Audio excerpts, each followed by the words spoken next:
What's up, everybody? Week 8 is 25 minutes away with the Cardinals and Packers going to kick us off here Thursday night. We're the only playbook. Sweet car, Shashowt Ojha.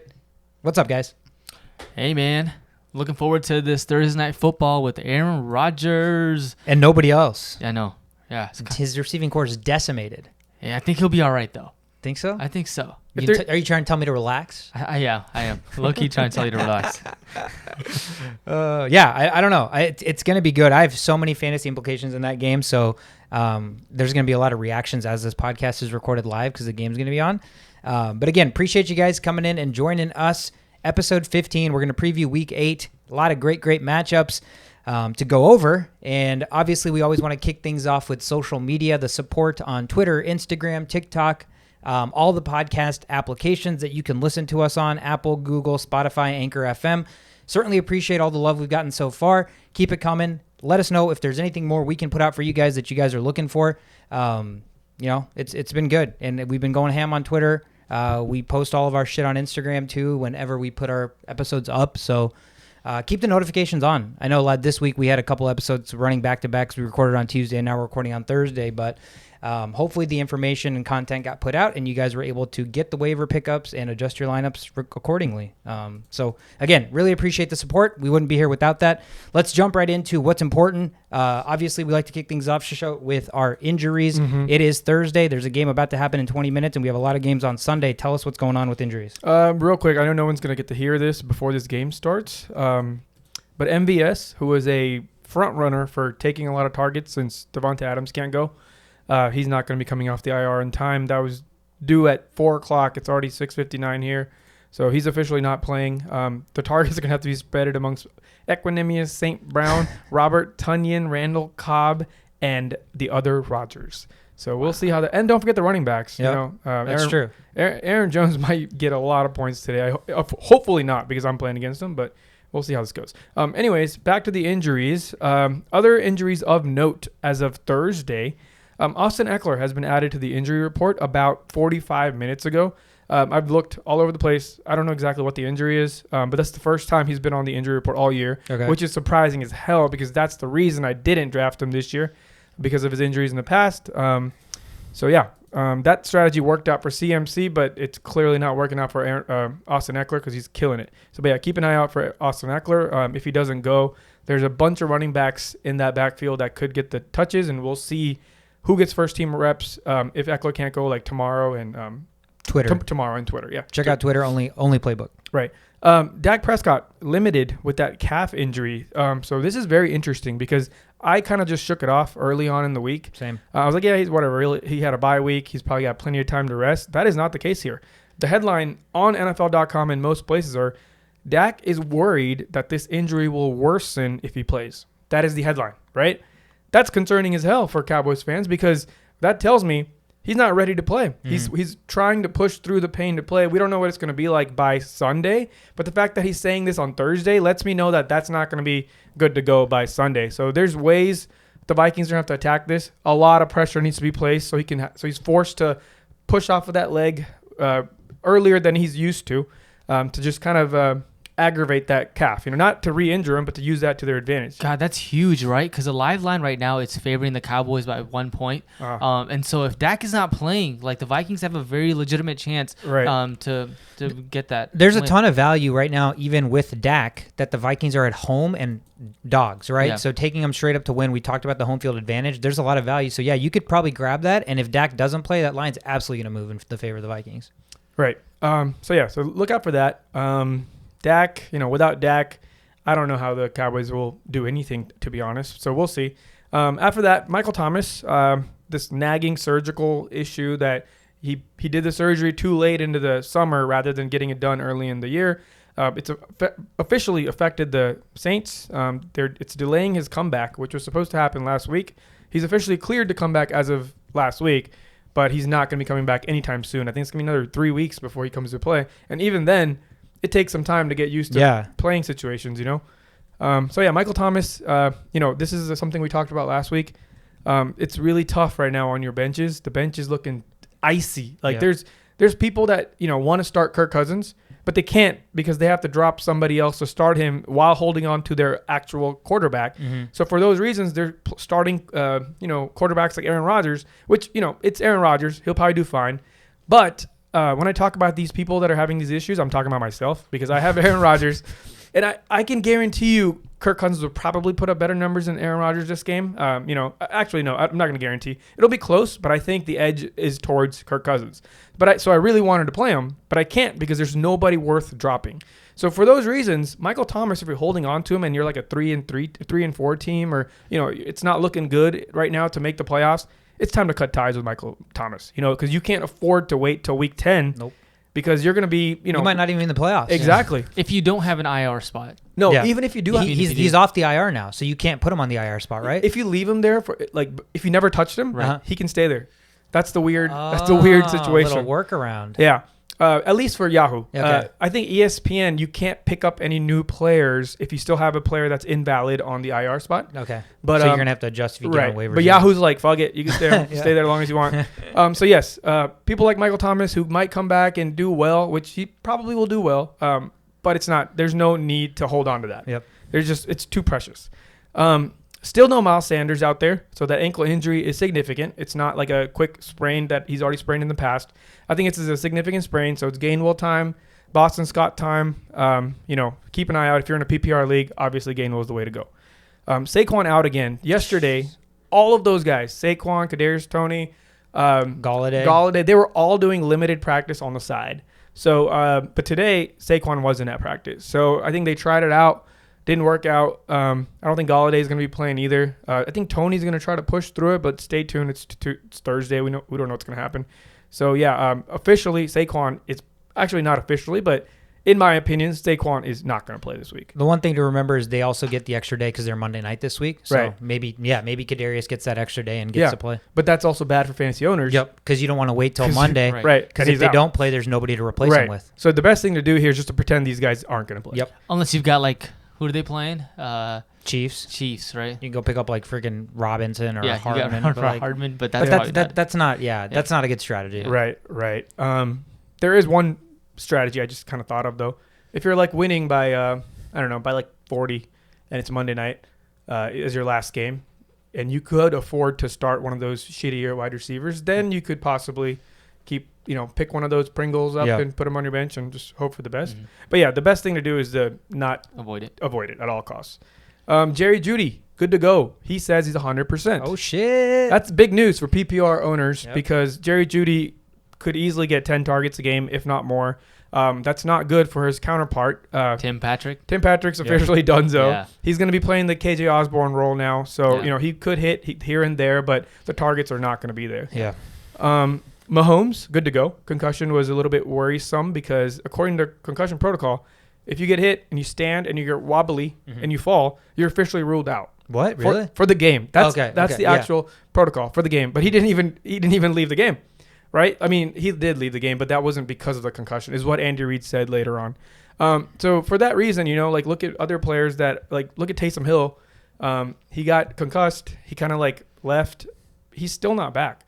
That dude, I don't even know if he's going to play football again. It's it's kind of serious. So looking at, how similar, there's no scale for concussions. There's no scale of 1 to 10. Mm-hmm. It's either you're concussed or you're not. That's how they evaluate these situations. And to see some players not getting to come back at all for this long, and then some people just like Mahomes comes back immediately. That's not a good strategy. But I mean, he's good to go as far as football is considered. God bless his CTE life in the future. But as far as football is considered, he has no limitations, so he should be good. So he's cleared concussion protocol, right?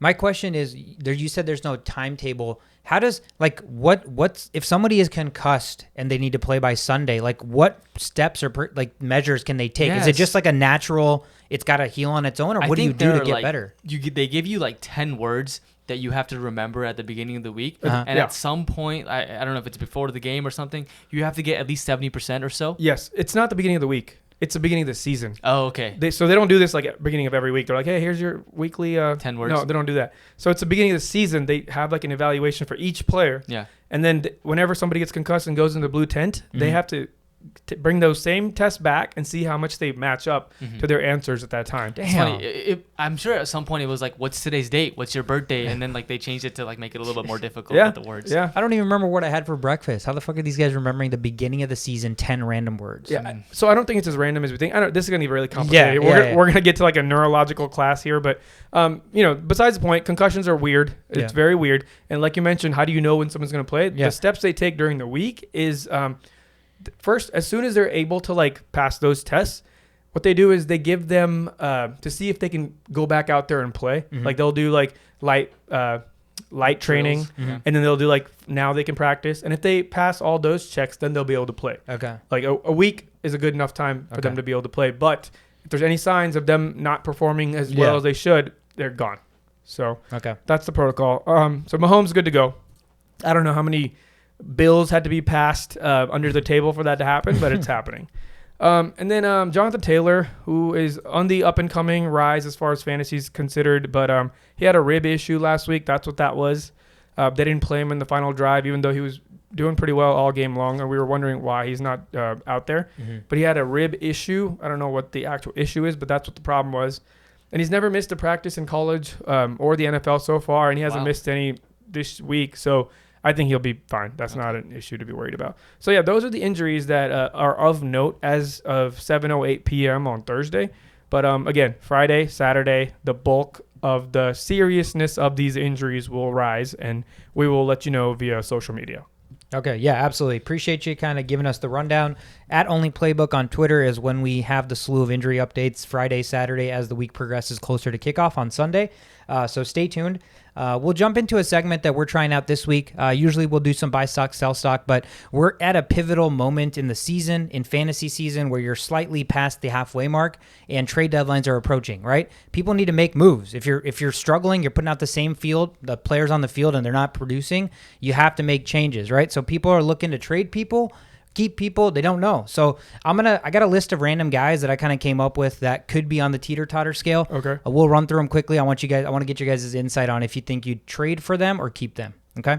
So first and foremost, we have this Bears running back nightmare here. David Montgomery is off the IR now. Khalil Herbert's shown flashes of being more than capable of being the number one back. So if you're a Montgomery owner and you stashed Herbert, you own both of them. What's the strategy here? Are you keeping one? Are you trading one? Are you trading both? Versus if you have Montgomery and you never got Herbert, are you looking to unload Montgomery knowing that maybe his workload is going to be reduced with the emergence of Herbert? Yeah, for sure. So I always mention this, but there's no emotions. You should not play with emotions. That's going to get the best of you. Anything that can get the best of you needs to be removed from how you attack fantasy football, right? So David Montgomery was actually my number one running back this year. It was Jalen Hurts, Montgomery, and Tyreek Hill. Those are my number ones prediction-wise for this year. So it hurts to see David Montgomery not be able to be out there, right? But here's the thing. This Khalil Herbert guy is the real deal. Yep. Like, you know how you have D'Ernest Johnson on the AFC side? Well, in the NFC, you have Khalil Herbert. They play different football, but he's very, very good. So, yes, if I am a David Montgomery owner with Khalil Herbert in multiple leagues, I am willing to package this up before it's too late. Yep. Because I haven't looked at their schedule because I know David Montgomery's not coming back this week or next week, I believe. But as soon as that time comes around, I am definitely going to be shipping these guys to people that need running backs, which is everybody. Yep. Yeah. For me, it's just like whether or not it's going to be RBBC. I just have to see that when David Montgomery comes back. If you have Khalil Herbert right now, you keep him. You don't trade him. When David Montgomery comes back, you kind of monitor that. I like the whole handcuff situation. Like if David Montgomery goes down again, then you have Khalil Herbert. So I would want to keep him as my running back because David Montgomery, man, he's a great running back as well. David Montgomery was top 5 fantasy running backs last year. Yeah. Top 5. Yeah. Like that's no joke. And this before he got injured, right? He had some solid games as well. So for me, so what I'm hearing is both of you guys would look to obviously package out if possible. You're talking about more so keeping Herbert just because he could play a couple more weeks. Right. So what I did, I actually owned David Montgomery and I picked up Herbert. I actually ended up trading Khalil Herbert knowing that I'm going to keep Montgomery, right? He comes off the IR. I still expect him to get maybe like 60 to 65%, but there is a chance it could go 50-50, but I'm banking on the fact that he was a top 5 running back last year. So I had the depth. So basically what I did was I packaged Khalil Herbert, I packaged Stephon Diggs, who was my receiver, and I traded both of them away, and I got Justin Jefferson in return. Now, I got a lot of slack for that from some people, but I am first in this league, and I had the depth. I wanted Justin Jefferson. I just think that his trajectory right now with how much the Vikings are force-feeding him the ball with his targets recently is on the uptick, and the Buffalo Bills are a team that can beat you 7 different ways. Like, Diggs' production hasn't been quite there just because it hasn't needed to be. Right. Emmanuel Sanders has been crazy. You have Dawson Knox emerging. Cole Beasley gets a ton of targets. You have Allen rushing. And Josh Allen rushes for touchdowns. Yeah, that's a no-brainer for me. I would have done that in a heartbeat. I don't know who's giving you slack for that.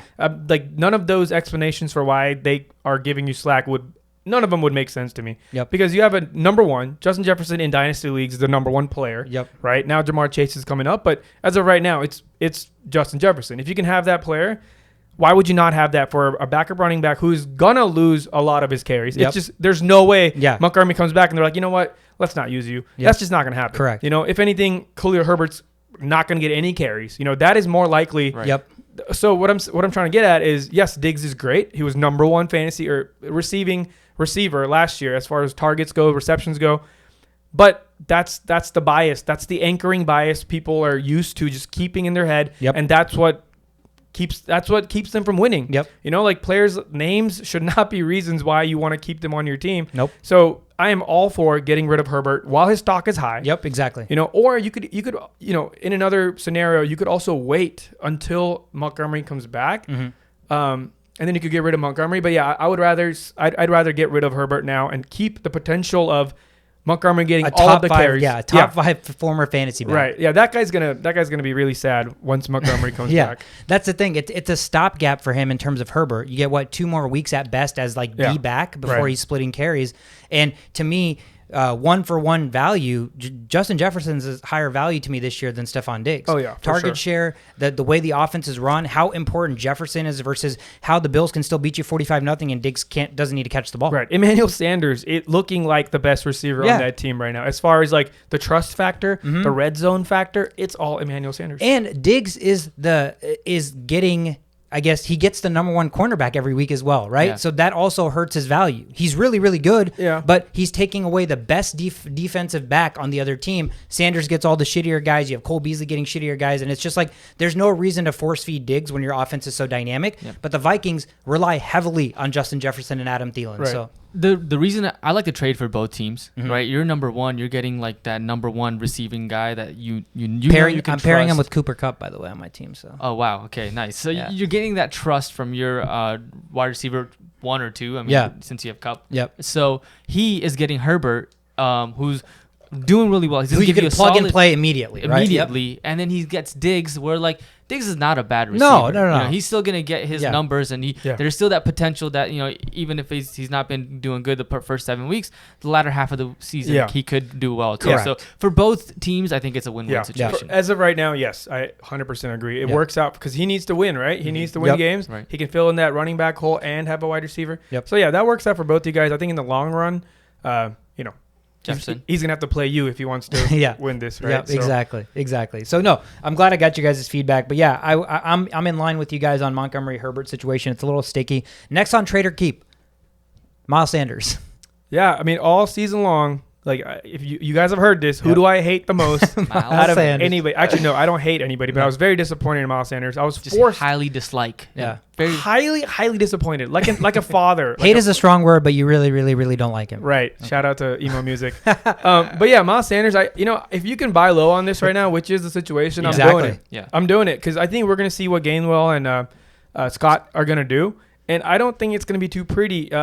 They are playing the Lions, so you will see some of that. So his stock is going to kind of drop a little bit after these guys do well. So right now, from now until Sunday, if you can find a way to get Miles Sanders for super cheap, like you could probably trade like your third wide receiver. Like you could probably get Michael Pittman for Miles Sanders in like another alternate universe. But it could happen is what I'm trying to get at. You could package it with like a tight end, like a Ricky Seals-Jones and a Pittman for Sanders, and I feel like a lot of people might do it. Yep. So those people are the ones that you got to attack right now. Get rid of, get Miles Sanders on your team right now. Just the insurance factor of a running back 1 is way more valuable than a bunch of randos. Bunch of random wide receiver 3s and tight ends you can like stream every week. Right. Also, just a little bit on Michael Pittman's side, that guy's incredible. Right? He's really good. He's got the speed. He can go up and get balls. He's getting over 10 targets in some games.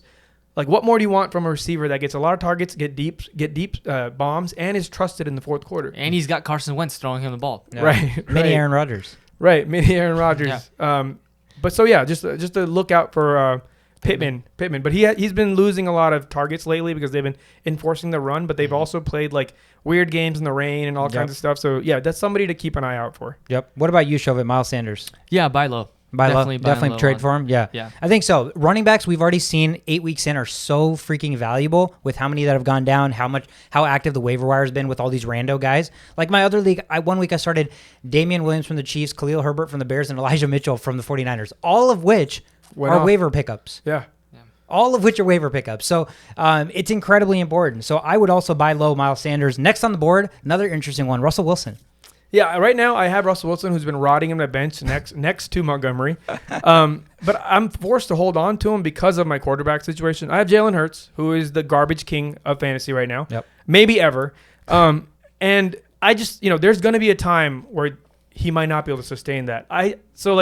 That's how consistent he's been, is like, he plays terrible, and then at the end of the game, he has 25 points. It's been so consistent that I can't even make a decision. Like, if you gave me a random 30-something point game, then I'm like, ooh, trust factor goes up. If you gave me a random 17-point game, I'm like, ooh, maybe I shouldn't trust him so much. Yep. But it's like so freaking consistent that it makes me like a little afraid. I'm like, I still don't know if he can be better or if he can be worse. I just don't know that. So for that reason, I've been holding on to Russell Wilson. But again, like we mentioned earlier, if you have to drop somebody, if we've come to that point in the season, and also Michael Thomas, by the way. Michael Thomas, Montgomery, and Russell Wilson are having a threesome in my bench right now, and there's nothing I can do about it. So, if you're like number 1, number 2, number 3 in your league, and your quarterback situation is looking like you have to start Carson Wentz, you have to start Kirk Cousins, if you're looking like that, I would go ahead and go grab Russell Wilson just for funsies. He looks like he's going to be back as soon as he gets off the IR. Like, that's what they keep saying, which is crazy. Which is 3 weeks, right? So one more week and he's back. That's week, 10? And you still got 4, 5, 6 weeks left in fantasy where you have a guy who literally is like top 5 quarterbacks. Right. Like ever. Since he came into the league, he's been top 5 like every single year. Yep. So, but yeah, it all depends on roster spots. What do you think? Right. That's the thing. Like you have to have that depth. You have to have someone to like if someone were to drop Russell Wilson today, he's immediately picked up. He's picked up. He's picked up. He's the next waiver. The top guy's picking him up. For sure. Yeah. But if you're going to go trade for him, I think it's difficult to trade quarterbacks. Like, who are you going to trade for Russell Wilson? Like, who do you trade another quarterback? Do you trade like someone? It's hard to get quarterbacks for a position that's like running back, tight end, or receiver for me. So it's hard to go. The package is difficult. The package is build around a quarterback. Is difficult. But I mean, if he's on your team, he's just got to stay there until he's back and healthy. My situation is I am trading for Russell Wilson if possible. Obviously, just because knowing he's coming back, knowing the kind of production he can give you, and at this point, the people that have Russell Wilson on their bench are already in like a pretty good quarterback situation. So it's like if they're looking to unload him, and you have a quarterback who's up and down, hit or miss, or you've been like streaming quarterbacks because some people are crazy and try to do that. He's definitely a guy you'd go get. So like Russell Wilson for like Danny Dimes?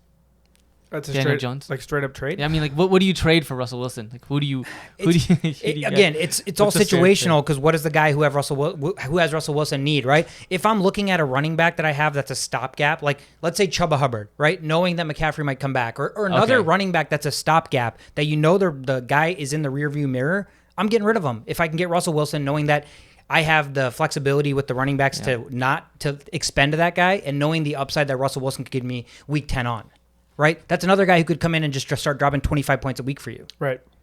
Yeah. So it's tough. Building a package around a quarterback is definitely tough, especially in a situation like Russell Wilson's where there's so much upside and he's been hurt. But if there's a possibility, I'm definitely trying to go get Russell Wilson. If you have Russell Wilson, I'm looking to maybe, if there's value, get rid of him, but otherwise keep him because the value is too high when he does play. Yeah, send me a trade, dude. It sounds like you're talking about us right now. Yeah, this is all subliminal, man. I'm just trying to get in his head here.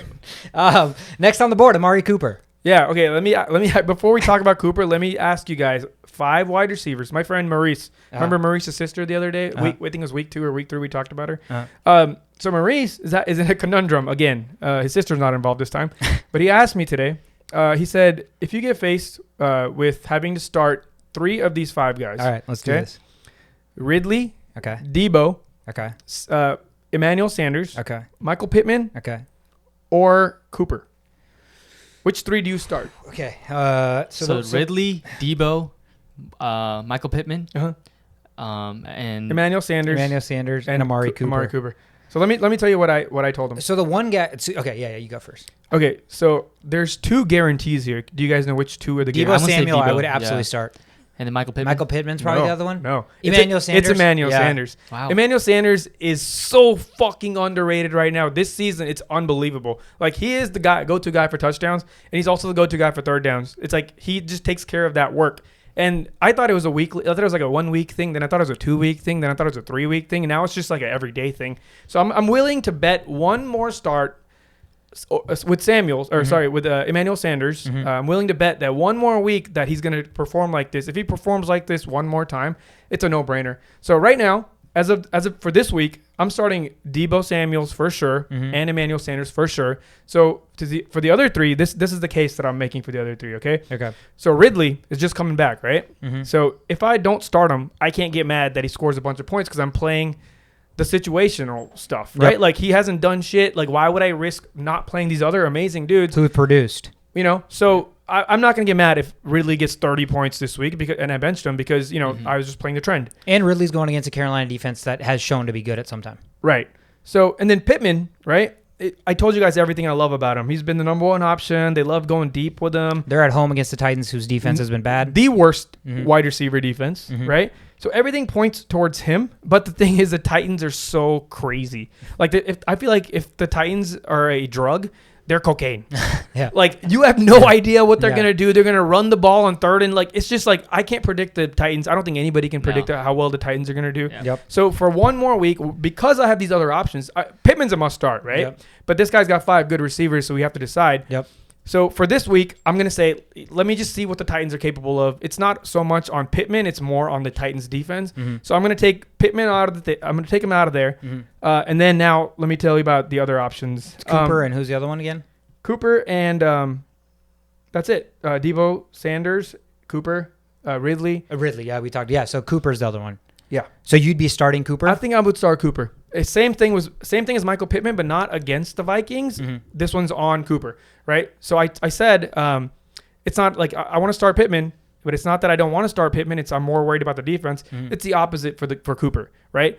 I don't really want to start Cooper because he's been average since week 1. Week 1, he had a crazy week. Since then, he's gotten like 1 deep touchdown, like nothing really, not many. Yeah. You know, he's been kind of like eh.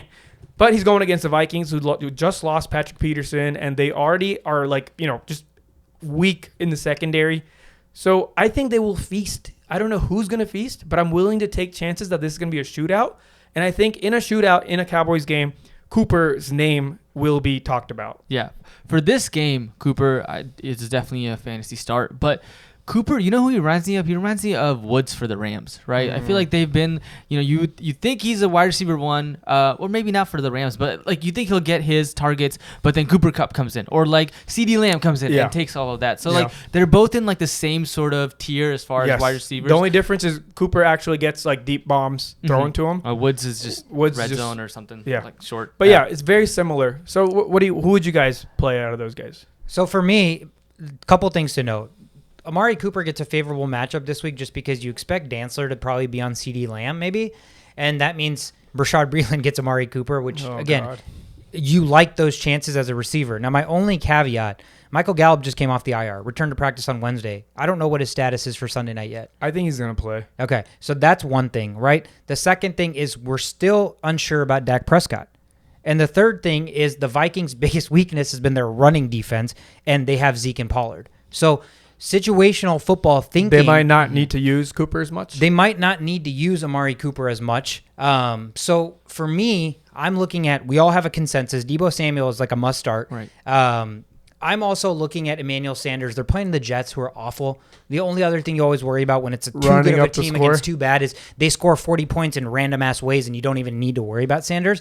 That's the only other fear. But from a touchdown perspective, it's been Sanders like all season for the Bills. Yes. And so that's why if you're looking for fantasy points, touchdowns are going to be more important than 70, 60 yards, right? Because he's going to get the yards with the touchdowns. So I like Emmanuel Sanders. And for me, it does come down to Pittman and Cooper, but I'm going to lean Michael Pittman. Yeah, okay. But again, it's very, very close. The Titans are scary. The Titans shut down the Chiefs to 3 points. Tyreek Hill, one of the most explosive receivers, right? Mm-hmm. So you're like, Tyreek Hill, Pittman, well, that's no-brainer right now. But the Titans are weird. They shut down the Chiefs, and then they could give up. They lost to the fucking Jets. They lost to some really bad teams. Yeah. Lost to the Jets. Yeah, Titan lost to the Jets. Yeah, so I Corey Davis had a crazy clearly. game. Corey Davis. And so you don't know what the hell you're going to get. And for that reason, and I think Pittman's emerging into a guy who's going to eventually become like, I don't care who his matchup is. He's a must start. I like his upside. Nice. Yeah. For me, it's Pittman, Debo, and then Sanders or Cooper? Cowboys. Cooper. Okay, I like nice. it. I like it. So we all have different takes, but Yeah. all of those of which are logical, right? You can't be mad about the way you approach that at all. You mentioned another guy who's actually on my list. Let's jump into him real quick. Robert Woods. Trade or keep? Trade. If you can. I mean, someone's got to be wanting to get Woods, and it's got to, like, seeing that. Here's the thing, though. Cooper Kupp has done so well that it's almost too like well. Like, when is he going to regress? Like, at some point, is this sustainable? Yes, it is. Yeah. He's young. Like, why change what works, right? This is clearly the greatest, like, one of the greatest combos from a quarterback wide receiver perspective we've ever seen so far. Like, I don't see them going away from that and being like, oh, Robert Woods looks sad over there. Let's give him. It some happened balls. one week. It did. And It happened one week. And it will happen again. Yeah, that was the week Sean McVay came out and said we need to get Woods more involved, and sure enough, Woods gets a. But it's not mattering is the thing, Yeah. right? It doesn't matter. It could be Woods. It could be Jefferson. Like, Fucking give it to Higbee. I bet Higbee could have a big game. right. So, yes, for that reason, like, there's so many other names that come into mind before Robert Woods for me to go get. There's, like, a lot. Like, Michael Pittman's going to be one of those guys I want to go get. I already have him in all the leagues. But if I didn't, I would go get him. Robert Woods is not that name. He doesn't come into that category of, like Cooper Kupp's going to get his. Like, if they would be dumb to be like, I don't think Cooper Kupp's, I don't think we should do this anymore. Yeah. Like, there's never going to be a week where they're like, oh, Cooper Kupp's getting hit garbage by Jalen Ramsey. At this point, they don't give a fuck who's on Cooper Kupp. That's good. They're on the same team, so that works out. Yeah. So that was just an example. Like a Jalen Ramsey type cornerback, right? Like Lattimore or something. There's no matchup. There's no matchup that you're like, Cooper Kupp has that guy this week. That'll be tough. Like, right now, he's matchup proof. Yeah. Woods for Ridley? I mean, what do you guys think about that? I actually would really like, if you have Woods and you can go get Calvin Ridley, you've already seen a healthy Woods 8 weeks into the season to know what you're going to get. Right. You still haven't seen a productive Ridley yet, and the upside's so high, they're kind of just figuring out the offense. Yeah. And now with Pitts being insane to where you're like, shit, do they need to start double teaming Pitts? Yeah, they do. That opens up Ridley. Yeah. Go get Ridley, get rid of Woods. That's what I'm saying. In the long run, Ridley's the guy here. Out of all those names we named, the guy with the biggest upside is definitely Ridley. Yep. Robert Woods, we've already seen his upside. You know, that's the problem. I would not go get for him. I would rather get rid of him. Right. Yeah. So that's a good one. A couple more. DJ Moore. Oh, you keep him. Yeah. Well, who would you like? Ooh, I'm trying to think. They're in a little slump right now, right? Mm-hmm. If they want to be a competitive football team, they're going to want to do what they did before this slump, which they have not been doing.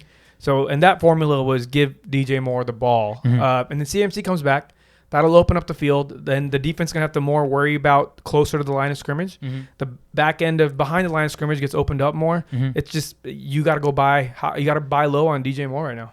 Yeah, no, I think so too. Roddy Anderson is not doing anything for them, and Sam Darnold. I mean, if they want to win games, Sam Darnold needs to step it up, and so I'm gonna take my chances with DJ Moore, who I think is the number one receiver on that team, and I guess stash him for now. Okay. Yeah. So you're keeping him or trading for him, right? Like you're not selling DJ Moore at this point. No, not on like. with CMC, that guy is going to have a beautiful It's night and day. Yeah. It's a night and day difference. Yeah. Yeah, that's a good one. And then the last one, Antonio Gibson. Yeah, I want no part of this. I'm done with this podcast. I want zero shares of Antonio Gibson. I will not even. I'm still starting him because I have to. Yeah. But I also now I successfully got what's his name? McKissick on the teams that I have Good. Gibson. So now the handcuff is there. Awesome. But that also took away one of my bench spots, which you already know it's so hard. Check this out. It's a crazy conundrum. So I have to start Antonio Gibson. I have to because I'm stuck. I have McKissick. It's a non-PPR league, right? Right. So I can't start. I gotta choose Gibson over. Right. That's so you gotta tough. get that touchdown. Yes. Yeah. So what having McKissick on my bench, you know what that did is I couldn't drop anybody. It was Kadarius Toney was the best person to drop, so I dropped the kicker. I don't have a kicker at this moment on Thursday night football time. I don't have a kicker on my team, and I'm just gonna wait until Sunday, see if there's any injuries. Maybe Gibson says he guarantees 3 touchdowns, so I can just drop McKissick. But Who's your defense? The Cowboys defense right now, which is not going to be them on Sunday. So my brain's going to explode Saturday. So If you guys think you need to have your fantasy lineups set by Thursday, this is living proof that you wait till the last minute. Absolutely not. Dude, there's some leagues where I don't even draft a kicker or a defense because you look at the upside of so many players. I'll just go into week 1 with no kicker, no defense, and then make a move like Saturday night. Yeah. So yeah, screw that. Screw looking at your lineup and look how nice it looks. I care 0% about that. 100%. Yeah, Gibson's a tough one. I would definitely sell. I'm looking to get rid of him. There's not much value. So tell me why. Tell me why I should keep him. There's no. The only reason you should keep Antonio Gibson is no matter how crazy good J.D. McKissick looks, they refuse to make him the first down, second down running back, right? So based on just situationally, Gibson gets the ball whether he likes it or not on first and second down. He does. So volume, right? The name of the game is volume. So I mean, you got to the volume's like at 6.5. Yeah, dude, it's not even that loud. There's like no bass. It's like fucking awful. He lost me the minute he came out and he says he has a stress factor. Yeah. I don't know how you played. He did the best game of the season was after he came and announced that. But I don't even get into this because I'm my head's gonna explode if we keep talking about Antonio Gibson. It's all good. We talked a lot about these trade or keeps, but it's important, right? Because we just talked about it. It's a crucial time in fantasy football. Trade deadline's coming up, and people need to make moves if they want to jump into playoff spots. So those are the guys we talked about. Send us questions if you guys have questions about who you want to trade, keep. You're wondering if you need to cut somebody, etc. At Only Playbook on Twitter, we're extremely responsive, and we want to help you out. So. Now, let's get into the games. We have so many games to just preview. Rapid fire, right? One game already has started. The Packers are at the Cardinals right now on Thursday Night Football.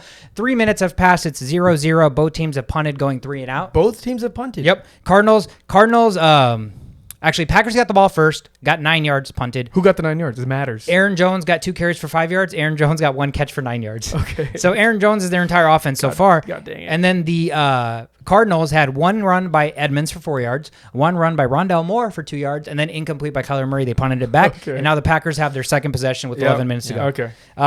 So that game, the Cardinals are favored by 6. Over-under is 50.5. We talked about it. No receivers for the Packers right now. Mm-hmm. No receivers for the Packers, but Aaron Rodgers is 6-0 when Devontae Adams has been out since Matt LaFleur has been the coach. So it's an anomaly, right? How does it even make sense? Your best receiver, on your team is but out. that's just with Adams out, not with Adams, MVS, and Lazard out. That's a whole different lineup. And years ago, like 2 years ago, even 3 years ago, Devontae Adams being out meant you still had like a not super old shit Randall Cobb, right? He's still valuable at the time. MVS could take the top off. They've had other receivers around Cobb around Adams that have been good enough when he's out. But this time, it's not just Adams. Lazard is out. Yeah. Right? MVS is out. Yeah. Aaron Rodgers just incompleted a pass to the other Rodgers. So he's thrown to the back. He's thrown to his brother Rodgers. He actually dropped it. He did? Yeah, he was sitting on it and it hit his chest. Yeah, so it could be a long night for the Packers. Yeah, hopefully. Well, Aaron Rodgers just threw to the Aaron Rodgers again for 7 yards. So, oh my God. See, I think it's all about the coaching aspect of this, right? Like whenever Aaron Rodgers and they asked him, they asked Matt LaFleur, like how are you guys winning? Is Aaron Rodgers just a better quarterback with that Devontae Adams? And I think they have to change how they schematically Yeah. like go and win Yeah, the game for sure. and they have to like maybe run the ball more and you Cardinals, know, I think, are top 2 or top 3 in run defense. but they don't have JJ Watt's out for season. for Surgery, season. season-ending shoulder surgery. He had 4 injuries on one play. Dude. He tore his labrum. I don't even know. Dislocated his shoulder. He like tore his rotator cuff as well. And then one other thing. I forgot what it was. You got to feel for that guy, man. When he's Yeah. on the field, the dude's such a stud and he can't stay healthy. He's a leader. But yeah, we talked about it. Cardinals, no JJ Watt, but they are at home. They're favored by 6. I honestly think the Cardinals are going to win this game. I expect them to. It would be embarrassing for them not to. At home, you're 7-0. Yes, you're going against the Packers, but again, they're so decimated. The Cardinals have beat better teams so far this year. The Packers, not at full health, is a pretty decimated and pretty average team in my opinion, and their defense hasn't been anything great. They just threw a 40-yard deep bomb to Rodgers again? No, Aaron Jones, but he's not Devonta Adams. Yeah. So did he catch it? No. Oh. So for me, it boils down to one guy and one guy only. It's A-Rod, and I think that A-Rod can do this amazing things on the field, and that he can lead this Cardinals to lead the Packers to victory. To victory. All right, so Showit's taking the Packers. I actually took the Packers. I had the lowest confidence on my Pick'em league, but I did choose the Packers to Oh win. man, Damn, God that's bless bold. you. That's bold. That's Yeah. a bold take, Cotton. See if it pays off for you. So yeah, that's going to be a game that's going on right now. We'll update you as it's going on. Obviously, first game on Sunday, Showit. Steelers are at the Browns, divisional matchup. Steelers coming in at 3.5-point dogs. Over under sitting at 42.5. I think the consensus is Baker Mayfield should play. He should play. He shouldn't play. Yeah, He shouldn't play, but I think he will play. and Nick Chubb also looks like he's likely to play. Right. These are all the right terms you're using. Yep. Yes. I'm very, very selective here because we don't know for sure. I feel like the team is also saying those things to keep the defense on edge because you don't know what to prepare for.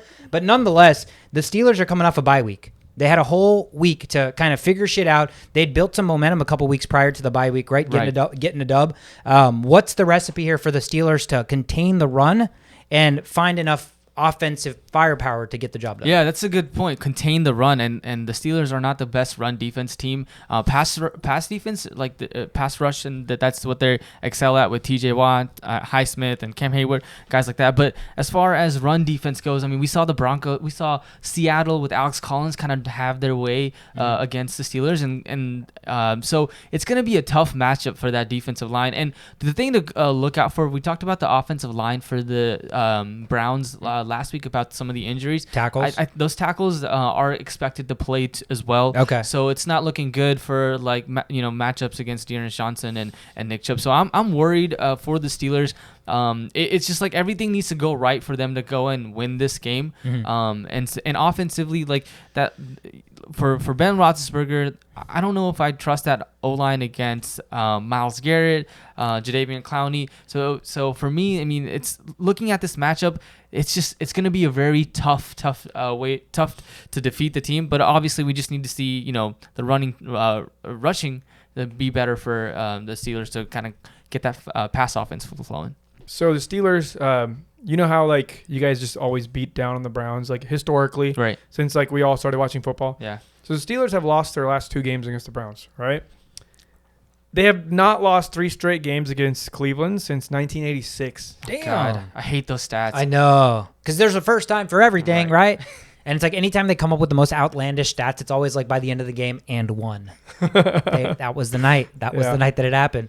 But you're right. The problem is going to be stopping the run defense or the rushing game with your run defense. But you have Najee Harris. Najee Harris has taken the next step now. Najee Harris is a number 1 running back. He is the guy. He is a workhorse. Feed him, throw him the ball, do whatever you can to get Najee Harris the ball.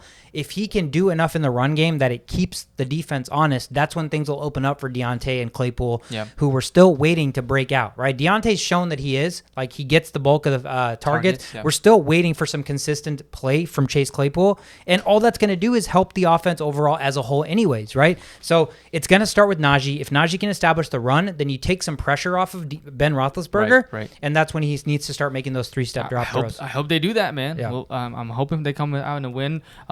But we'll see. It is at the Dog Pound, which makes it a little bit harder. Yep. But we'll see. Yeah, it'll be a good game. It's going to be pivotal for both teams because the Browns are coming in 4-3, Steelers are 3-3, right? So which way are they going to be heading in the latter part of this season with the playoff push coming up?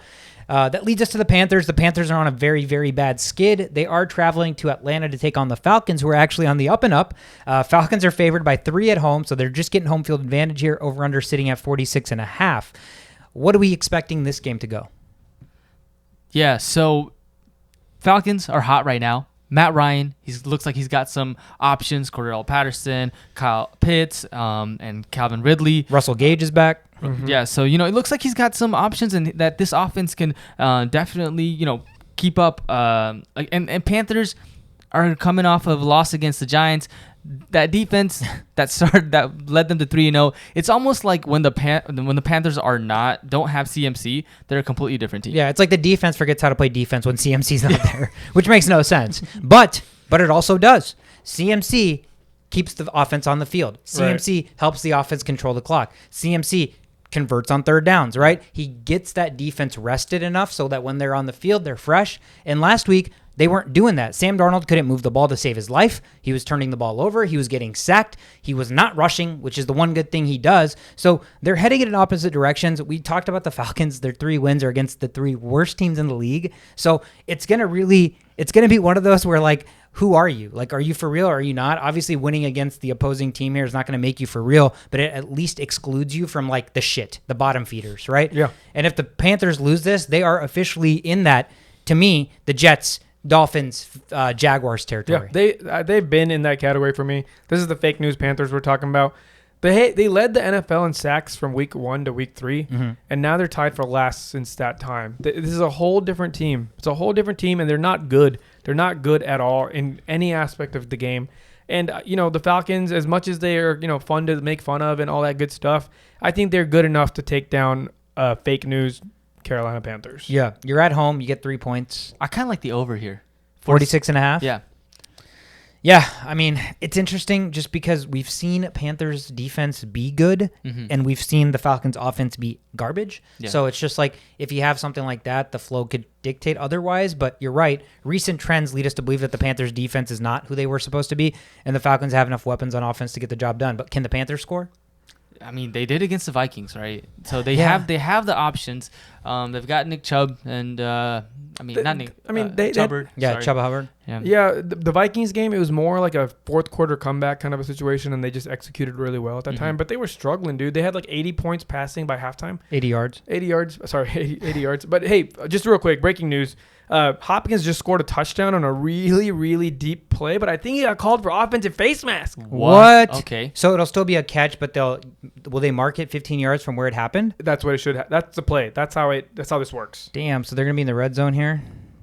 Maybe close. Connor time. Yeah, which sucks. So I'm playing against him, and I benched him in my other league. It shouldn't be red zone. It shouldn't be. It shouldn't be? No, Okay. it should be a little bit behind, but we'll see. There might be other penalties. We don't have sound, so I don't really know what's going on. Yeah. So let's jump into the next game. The Dolphins are going to be at the Bills. Dolphins struggling 1-6. Bills coming in 4-2 after that loss. Buffalo's favored by 14 points here. 14 points at home, over under 48.5. What do you guys think? 14. Is that a coverable spread? Yes. For the Bills against the Dolphins? Yeah. Hey, the Dolphins' offense has been kind of looking Tua's not looking bad. I mean, he did throw Who do they play? Who do they play? Falcons. The Falcons. Yeah, they played the Falcons. But when there was a game Miami got blown out 3 weeks ago, that was with Brissett, right? This is Tua. Tua can lose you games. Tua can also keep you in games. Yeah. And so for that reason, I mean, I'm not going to go out and say Miami Dolphins beat the Bills, which I think is very, very unlikely. But a 14-point spread seems kind of so like 13. Sure, 12. 12 and a half. No, that's another fair. thing to think about. What's the weather in Buffalo this weekend? Ooh, I mean, it's not like I doubt it's snowing. It's probably just wind, a little bit of who knows. Yeah. I mean, you got a team from Miami who's like all tropical and shit, traveling to like a cold ass, windy ass place in Buffalo. You know what's funny? I would rather take that temperature than the Miami temperature because as soon as I step out of the airplane, like if I'm wearing glasses, I can't see. Fogging up. I can't see at all. The humidity. I hate the humidity. Yeah. But anyways, yeah, man, it's built number one defense versus the last place defense. So it's just going to be worse. Like the best offense wins. And, just so happens it's a Buffalo Bills offense, which is like unstoppable. Like there's 14 points seems very, very doable, whether it's Tua, whether it's Russell Wilson on the other end. Like there's only one thing that I might kind of wonder, and that's if Devontae Parker is going to play. I think he may play. That does extend the field a little bit. Waddle gets a little bit more room to waddle around. I like that. And I think they might waddled waddle waddle that duck video. Yeah. But yeah, I mean, maybe not 14 points, but this is still going to be a blowout in some. What about like 20.5 points? Oh Lord. Yeah, I mean that's favorable because you can win by 21. Yeah. Oh, okay. So I still like where 20.5 is. You still like the Bills at 20.5? Like if you, I don't think I would ever bet that. Like I wouldn't be like, oh, that's a great line. Like I'm taking it. But if I had to guess whether the Dolphins are capable of covering or the Bills, I just think the Bills at home. There's a higher chance. There's a higher chance to it me. Could be like a blowout. Yeah, I easily. I mean, 38-13 seems like a very easy. 38-7 seems like a very easy score. And like I don't know, man.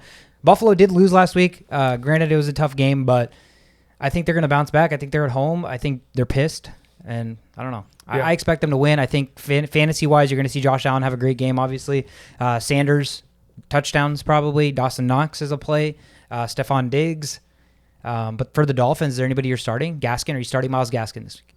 I'm starting Waddle. I mean, I wouldn't, but you start Waddle, you start Gesicki. Gaskin, if you have to, you don't have anybody else, you start him. Yeah. Just because of that injury with Malcolm Brown. And yeah, that's about it. Yeah, I mean it's a number one defense. It's tough to start those guys, but Gaskin being a tight end, there's not many other options. You mean Gesicki? Yeah, I would say out of all those guys, Gesicki probably seems like the most likely to start. Right. But nonetheless, I think the Bills are going to win that. Again, 14-point spread, just they're too damn good. The Dolphins are too damn bad. Touchdown, Chase Edmonds, 11-yard direct snap. Damn. So there touchdown, who? Chase Edmonds got a direct snap touchdown. Nice. Just what you needed. Was I playing against him? No, I was playing against Connor. Right. So you're good. Yeah, I think I'm good. That's good.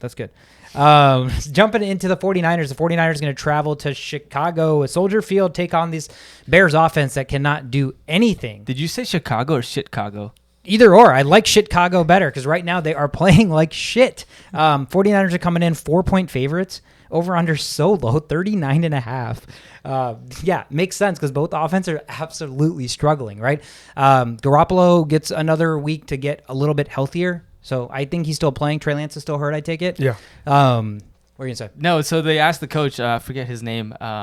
It basically he's like, so is Garoppolo playing? And the guy goes, Cliff Kingsbury. Oh, no. No, Shanahan. Kyle Shanahan. Kyle Shanahan goes, I think so.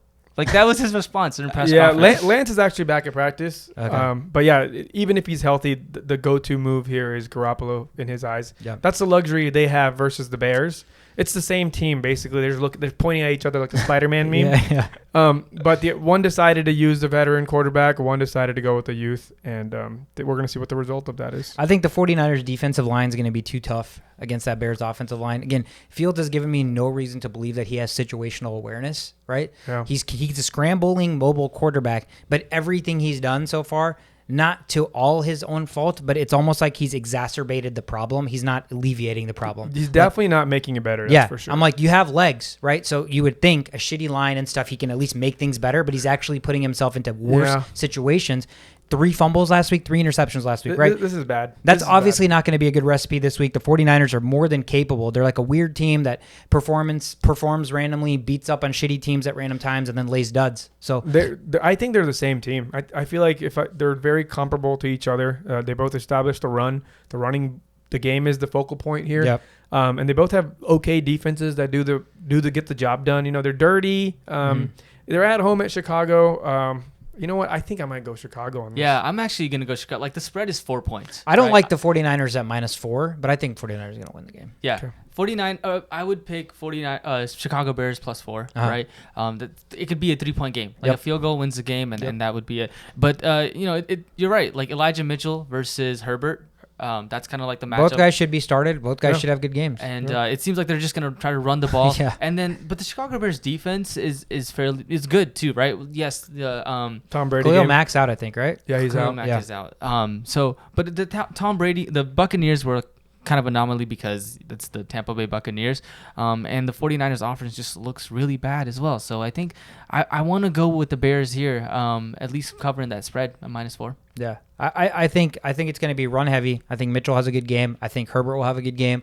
I think Deebo Samuel's going to have a big game. So I think that's going to be the difference factor is Fields has shown an inability to get any receiver involved. So like prove us wrong. Let's see an Allen Robinson game once. Let's see Darnell Mooney go deep. Let's see something. Let's see Cole Kmet catch a pass. Yeah, these are 2 of the 4 worst passing teams in the NFL. Yeah. So, strap on for a sloppy one. Yeah, for sure. The Eagles, another sloppy team. They're going to go to the Detroit Lions. The Lions still searching for their first victory. Eagles on the road coming in at 2-5 are 3.5-point favorites. Over under at 48.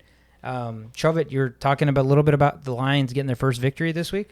I mean, you have to like what Dan Campbell has been doing for the Lions, right? Like last Really? week. Yeah, I mean, if you think about it, like last week, they're playing against the Los Angeles Rams.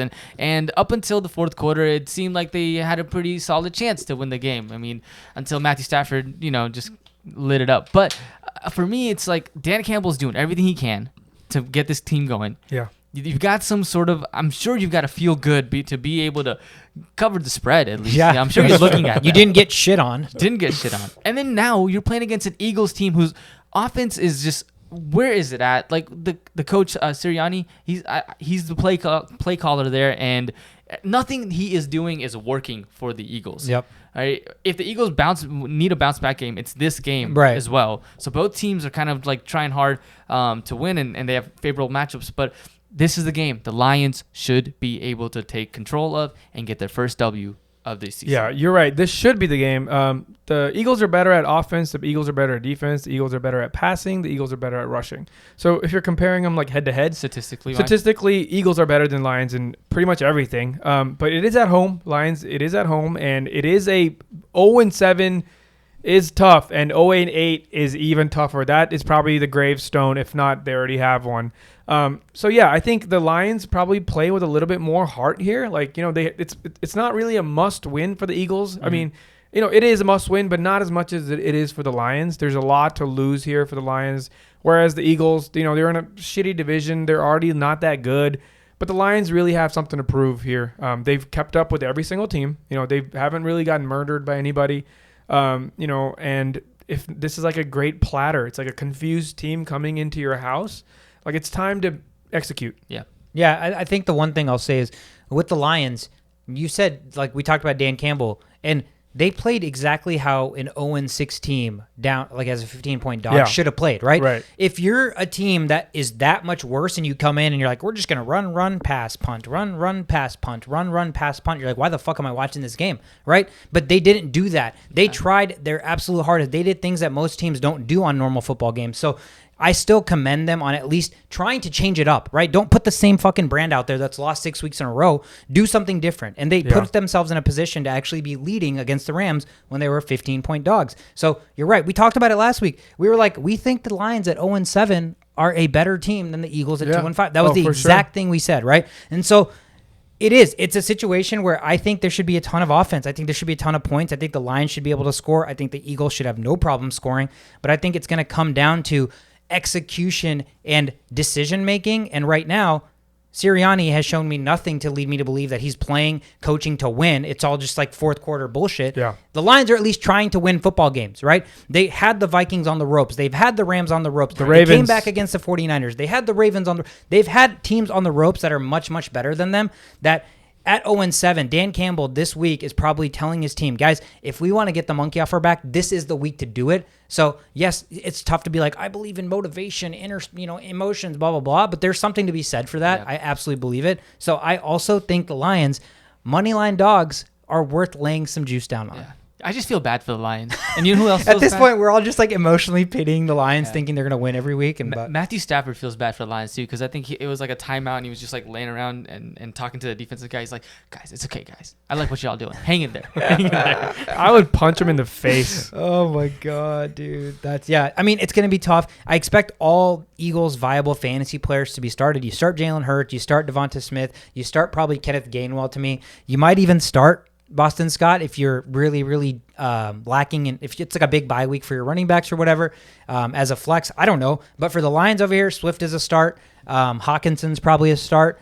And that's probably it's all the usual suspects. Yeah. Like, both these teams suck on defense, really, really bad. And both have really like up and coming players. So it's time to deploy those players. If those players don't have the best game of the season now, like, they'll never have it. There's really no hope at that point.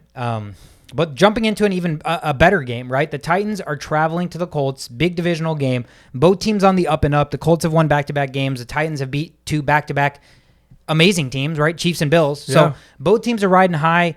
Colts looking to get back to 500. The Colts at home are favored 1.5 against the Titans. I think it's because the Colts, I think I gave this stat a long time ago, but the Colts have like historically beaten the Titans pretty quite badly. often, but Yeah. I don't really like to believe in That's those things. again, those are trends, but different teams, different seasons, different situations. But it is interesting to see the Colts favored at home after how much they've struggled up until this point. But bouncing back, winning 2 games. Do you think the Colts should be favored at home? Are they on paper the better team? On paper, they are. Their defense is better. It's ranked better. Their passing is better. The rushing is close, and the offense is overall is close. So they're not. Neither team is way better than the other team in anything. Yep. Derrick Henry gets a lot of love for all the carries he gets, but his yards per carry isn't that great.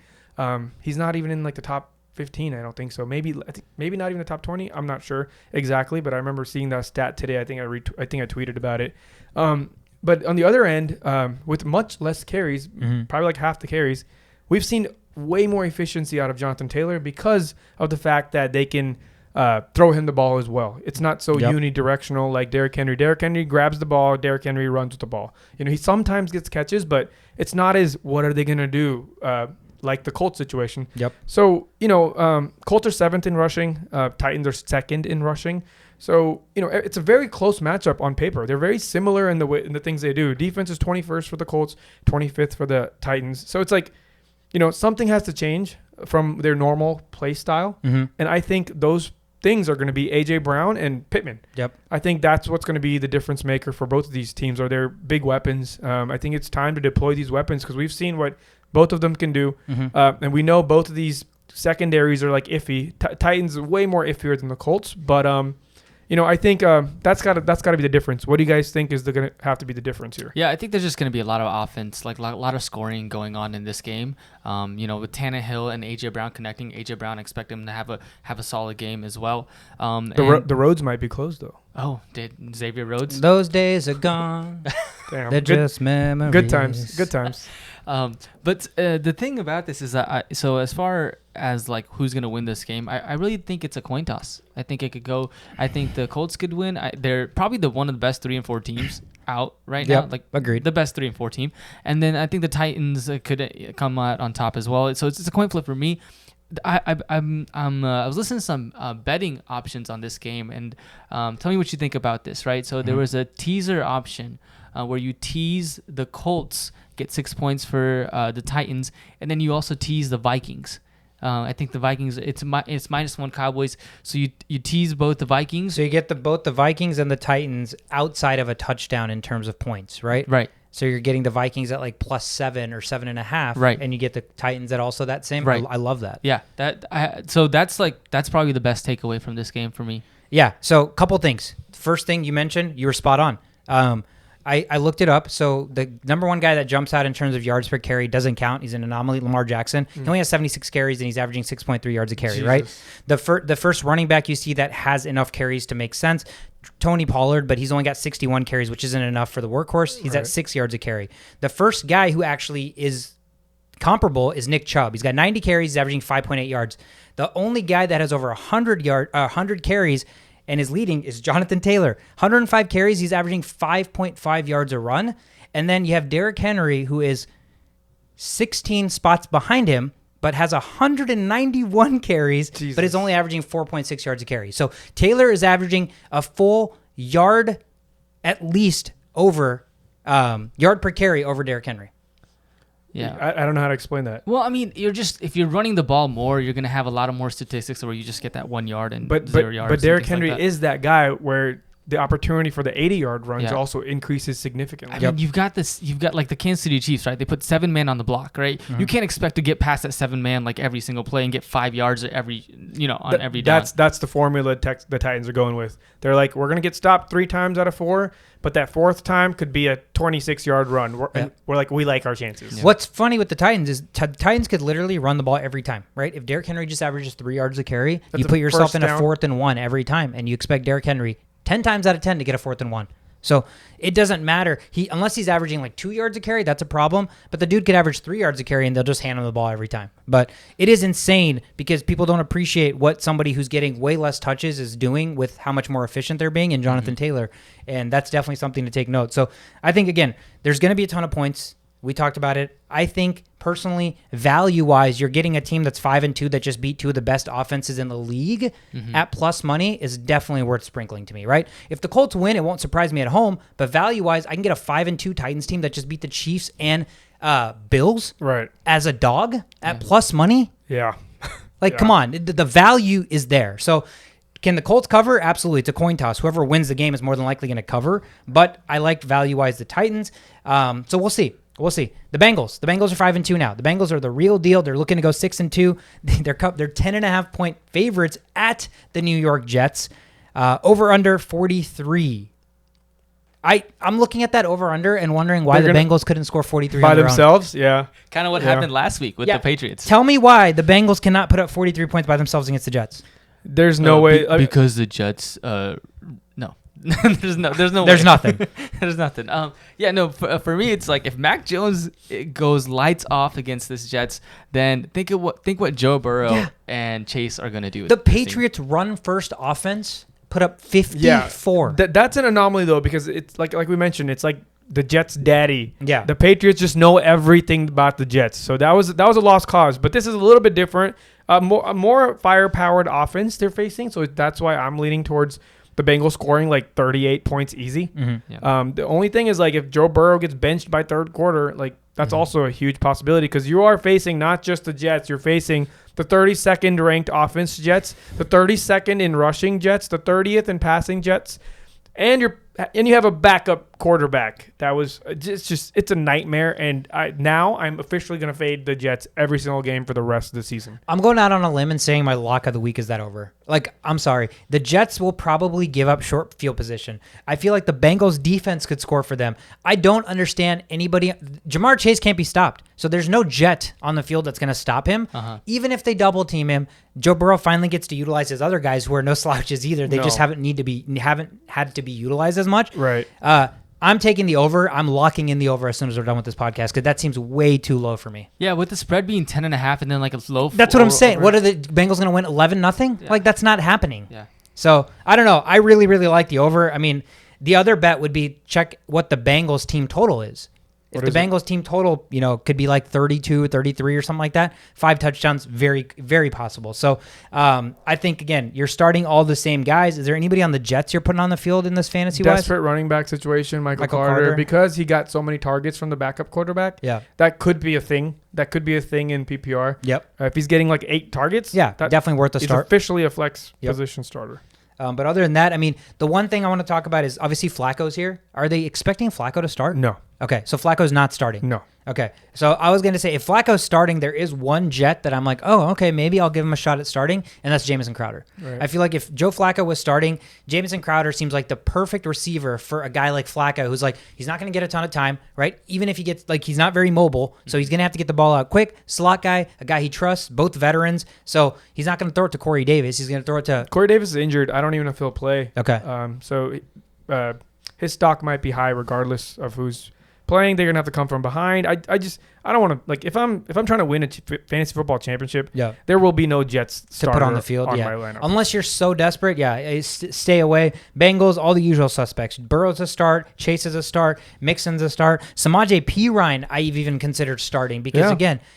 Last week, Samaje Perine got a touchdown. He got a shit ton of yards because the Bengals were destroying, right? So there is an opportunity for a backup running back here to even get a valuable fantasy points. So I think the Bengals are going to take this one. I think the Bengals cover the 10.5 point spread. I honestly think the Bengals cover the over on their own. If not, it's pretty close. So that's what I'm seeing there.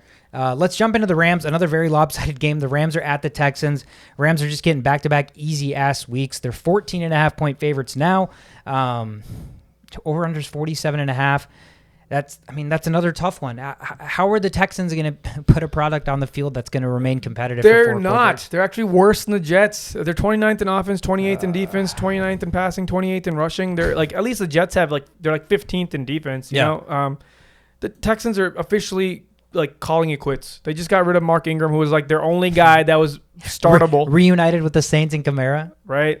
They traded the wrong guy, man. You need to free Brandon Cooks. Get that guy out of that team. Get him to a team. That would be cool to see. Like get him the Kansas City Chiefs. Brandon Cooks at Kansas City Chiefs. That just reminds me of like Sammy Watkins 2.0. They need to get a bigger guy. Yeah. Like, the Chiefs need a bigger presence. Josh Gordon's clearly not it. No. Has he even caught a pass? All right, Brandon Cooks to the Eagles. The Eagles. He's still That's not still big enough. a little they guy. need size. We need bigger They need people. size. Cooks. But there is a place for Cooks, I'm sure. Yeah, Green Bay. Oh, Green Bay's a great place for Cooks. Opposite Devontae Adams, I mean, it could not get any better for him. But fuck that. We don't want the Packers to get any better. So, no. They are in the red zone, 4th and 1 at the red zone right now, by the way. End of the first quarter, right? Yeah. Yep. I bet they go for it. I don't think they can afford a field They're goal. lining up to go for it. Okay. It's going to be a go for it situation. Rams, everybody. Stafford, you start. Cooper Kupp, obviously. Woods, you're probably putting in as well. Darrell Henderson's been insane. He's a must start. Anybody on the Texans side you're putting on the field? Are you starting Brandon Cooks, knowing that maybe Jalen Ramsey covers him? Oh, God. I am starting Brandon Cooks just because I have to. And at this point, it's just hoping that you get some garbage points. Garbage points. And, man, I'm just waiting for Tyrod Taylor to come back because once he comes back, I feel like Cooks will have a... He will be back. He should be back next week. Yeah. And so... Okay. Looking for Cooks to produce after that. Some hope for Texans fans there and for Cooks owners. So the Rams should run away with that one. Again, that defense is too scary. Offense, Davis Mills, like, give me a joke. That's horrible. But the Patriots have a tough one. The Patriots going to be traveling to LA. They're taking on the Chargers. Chargers coming off a bye. Patriots coming off a romp fest against the Jets. Chargers at home, favored by 4.5, over under 49.5. Talk to me. Coming out of a bye, right? Chargers, yeah. I hope they haven't forgotten how to play because the Patriots defense is still pretty stout. Yeah. It's still pretty stout. Don't fuck with them. As far as numbers go, they're 18th, which is worse than the Jets. But that's not what really matters, right? Like these are just statistics. You need to like take into consideration who's coaching them and all that kind of stuff. Yep. I'm wondering what the Chargers formula is to win this game because they're both pretty poor rushing teams. They have Eckler, but they like to throw it to him. Patriots, they like to run, but they also like to throw to their running backs. It's pretty similar philosophy. What's it called? The stats back that up. They like to play very similar style. The only difference is the Chargers like to throw bombs as well. Patriots do not like to do that. So how do you win this game? Who wins this game and how do you win it? Yeah, that's a good question. I mean, for me, I think it's like you've seen the Chargers offense when it's really good. And, it's a lot of like these tight formations, passing out to Eckler and then the deep bombs to your Mike Williams. Mike Williams, yeah. So, things like that was lacking in the Ravens game. And even prior to that, against the Raiders, they stopped using Mike Williams like they normally do. So I'm looking for them to kind of get back to that type of game where Mike Williams is utilized. But this is going to be a tough matchup against Bill Belichick's like New England Patriots. It's tough to say who's going to come out on top on this. Vegas has them as 4.5 point spread. Has the Chargers are favored at home. But it's a tough call. Last year they played in December. 45-0. 45-0. Patriots. So I mean, it is a different team, but it's not so different. We'll see. The one thing that the Patriots' strong suit, especially with Belichick under this helm, is they have a really good way of at least mitigating like one weapon, right? I feel like they always at least take one receiving threat out of the equation. That's what they do. And so is this have the Chargers, has Mike Williams shown enough to where right now the Patriots are like game planning around how to stop Mike Williams and let everybody else beat you? Or is it still Keenan Allen? I think it's still Keenan Allen because of the diversity Keenan Allen provides. So he can do like all kinds of routes. Yep. If you can take away a guy that does all kinds of routes and just focus on one guy that does mainly like deep routes, curls, that's easier on the defense rather than taking away someone that doesn't do too much and still worrying about somebody that does a lot more. That's what I would do, but I don't know. But they might just, it doesn't have to be a receiver. They might focus on stopping Eckler, and now both those guys are open. Yeah. That's what you really should do is stop the Eckler game because once you stop the Eckler game, and they have enough good defensive players to put pressure on Herbert, and now it's all on Herbert to win this game. Yeah. So I mean, and Herbert's looked great, right? But it's not like we're sitting here talking Justin Herbert like he's a Josh Allen yet. Right. So there's obviously an opportunity for Herbert to just not play well either. Because Right. he clearly showed he's capable last week. There's going to be games where he's off, and the Patriots provide a challenge regardless of who they play. So I don't know. The 4.5 to me seems kind of big. Like, I think this is going to be a close game. I could see an upset. I could see a defensive battle. I could see the Chargers not really putting up a ton of points. Yeah. I mean, it is a Chargers game, so you wouldn't be wrong saying it's going to be a close game because Yep. almost all of their They're like games are. yeah. The line started at 5.5. So it's shrinking. It's shrinking. Okay, that's interesting. Yeah, so, I mean, obviously the Patriots 3 wins. 2 over Zach Wilson, 1 over Davis Mills. Yeah, I'm not sold on the Patriots either. I just know their defense is good enough. Yep. But that's about it. Yep. They're still a run-first team that have very mediocre wide receivers. So if they're coming from behind, if they have to win a game coming from behind, they can't do it. They can't do it. So, like, I still think the Chargers should win this game. They've had a couple bad games, but the good games that they've had, they've been keeping up with really good teams. So, and here's Robert Tonyan touchdown. Nope, he didn't get in. He only got 1 yard on that play. Some bullshit. 3rd and 1 at the 2 for the Packers. 13:37 left in the second. Cardinals are up 7-0.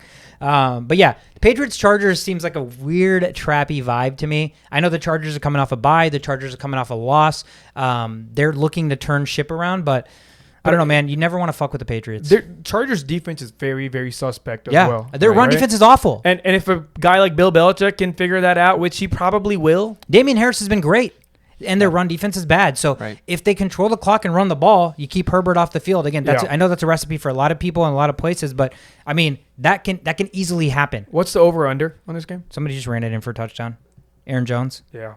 49.5. 49.5. I think I'm going to go under. I actually like the under as well. I thought that was a little bit high. I think the Patriots do enough to like control that score. Milking the clock is the key here. Yep.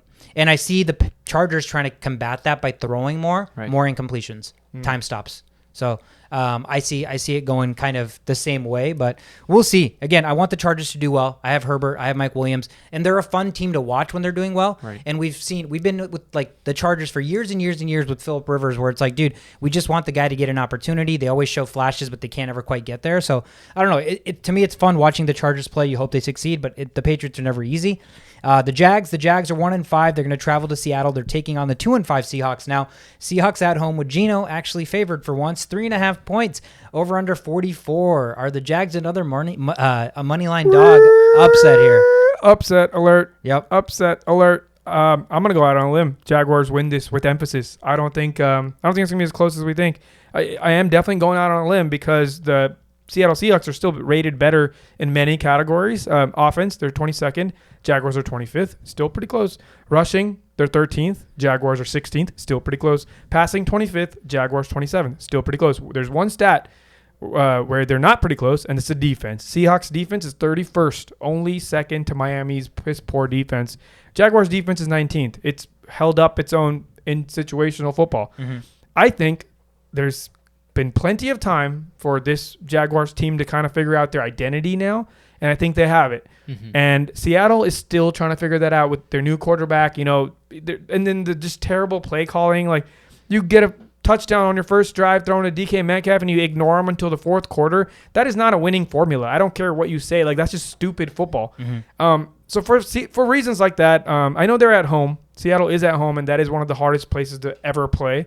But I think that for some reason, very little reasons, but there are reasons to believe the Jaguars can win this game. Yeah, no, I like that. I like the Jaguars' chances in this game. I expect Robinson to have a strong game. Yeah, and he should be able to run all over that horrible Seattle run D. Exactly. And so, I mean, that's kind of what I think the formula for this game is. Seattle hasn't shown us anything in their offense outside of the DK Metcalf touchdown. Flash in the pan. It's like they don't trust Geno Smith. They don't want Geno Smith to do more, and they're trying to get it to Alex Collins more. You talked about play calling. They're basically playing to not make mistakes and fuck up is basically what's happening, and that's a horrible recipe in the NFL. Right. Yeah. And last time they played, Jacksonville actually won 30-24. This was 4 years ago. They haven't played any since then. But yeah, I just there's nothing like sexy about the Seattle just team as a whole. Like, there's really nothing that stands out. I'm like, that's gonna be the reason they win. Like DK Metcalf's hair.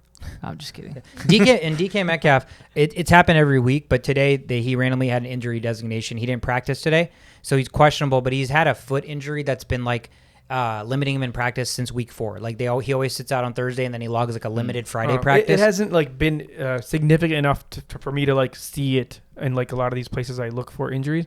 So it can't be that bad, but no, yeah. Like I'm saying, he has it almost every week since week 4, and then he logs a limited practice on Friday and plays. So it just randomly popped up because I have him, so it's just something to watch out for, but I don't think it's much of a concern. The only way the Seattle Seahawks can win is if they force feed DK Metcalf or they try to throw it to Tyler Lockett. Stop playing to lose. You have a team that's coming in that isn't good, so play to actually win this game, and maybe you'll see different results. But if they play like they played the Saints next week, the Jags are going to run all over them. Yeah. Like this is going to be a moneyline parlay dog that I also think I'm going to sprinkle on. So should be a good game nonetheless. We have Washington. We have Washington football team. They are traveling 2 Mile High to take on the Denver Broncos. Battle of some fake news teams. Denver getting the home favorite points by 3. Over under at 44.6. Can't be right. It's got to be 5. I've never seen 6 in my life. So it's probably 44.5. I don't even want to watch this game, to be honest. Like I just think this is two like very, very unenjoyable brands of football being played right now. Outside, and I don't even know if I'd start Terry McLaurin. I mean, he's the Taylor Heineke experience is so hit or miss one week versus the other. One week McLaurin gets 16 targets, the next week they just decide not to throw to him. So I don't know. What are you guys seeing in this game that's actually going to make it something to watch? I mean, as much as I hate to say it, Antonio Gibson, like when do I get to wake up on a Monday morning and smile after having Antonio Gibson? It's been a while. Hopefully it's this weekend. It's tough. Denver's defense is the one part of that team that's not really fake news. They're very above average in every category. They're 13th in passing, 15th in rushing, 11th in defense. They're just like slightly better than average. The run defense hasn't been stellar. And there's no Von Miller this week. So we could see a Gibson sighting unless McKissick vultures. Are you guys starting Terry McLaurin against Denver? If I don't have any other options, yeah, but you have plenty of options, so I wouldn't start him. So, dilemma, side note, Mike Evans is going against Marshawn Lattimore, who has a history of shutting Mike Evans down. Yes. But there is no Antonio Brown. Right. So, the targets will be there, but, I mean, I don't know. If you had to decide between Mike Evans or Terry McLaurin, I'm going Mike Evans because of Tom Brady. Yeah, that's exactly why. You're at that point, you're playing the quarterback. Right. And Tom Brady did joke, although I don't take Tom Brady to joke lightly. I almost think he's serious about it. What do you say? There was a quote that came out saying Mike Evans was like, I didn't know it was his 600th ball. Or something like that. He didn't know. Yeah. So I can't remember what it was specifically, but along the line, or no, he said, I forgot. And then Brady was like jokingly, maybe I forget to throw you a touchdown the rest of the year. Uh-oh. So now I'm actually scared to start Mike Evans. No way. Maybe he's just saying that so Mike Evans doesn't get covered and like Godwin's the one that gets covered now. And so now Mike Evans gets the ball. It's like a decoy. I'm genuinely like, that's in the back of my mind. That's how much Tom Brady can affect you. Right? That's crazy. That's what I was thinking. Like you are dramatically affected from a joke Tom Brady made that he just forgot. He probably did. He said that for 3 seconds and he just moved on. Yep. And it's like affecting affecting probably other events. Like what the power that fucker has is kind of insane. Tom Brady is out here just doing all kinds of social media stuff. He does that, and he just goes on the field and just casually throws 4 touchdowns, 400 yards. He's having the time of his life right now. Has he ever had more fun? I don't think so. No way. New England could not have been fun. Belichick was not fun for him. Yeah, if Gronk was still here, he'd be maximum fun. Yeah. It would just be maximum just fun. Bro fest, bro. And that's what, how do we even? So we were talking about the receivers. Whose life would you want outside of Tom Brady? Gronkowski. No, I would take Gronk. I would take Brady's. I feel like Gronk's had too much CTE. I feel like Gronk's younger and he has a more like. Yeah, I feel like he's gonna have more long term. He gets hit way harder. Yeah, I mean, you mean that way? I mean, off field though, Gronkowski. Like, come on. I mean, why? Tom Brady's married to a fucking supermodel. He's literally won. Michael Jordan is available. We're going to have to take this off. Let's take this off. But let's get back on track because we were talking about something not related to that at all. The football team against the Broncos. Broncos are favored by 3 points at home. Are you liking that? Is there another moneyline dog option here in Washington? Jerry Jeudy does open up the field a little bit more. That is a type of receiver they have not had. They've had just these like big guys that just do big things. Mm-hmm. This is that team that needed like a Brandon Cooks kind of player, and they just got him. And he's going to change everything. He's going to change the way this offense runs. A lot of third downs that didn't get converted before now will get converted. So I do like it is an improvement. The Broncos did get better at this game, but they've allowed 21 sacks in 7 games. And Washington football team's only strength so far has been kind of getting to the quarterback. And they have a guy who should, like Chase Young, he should.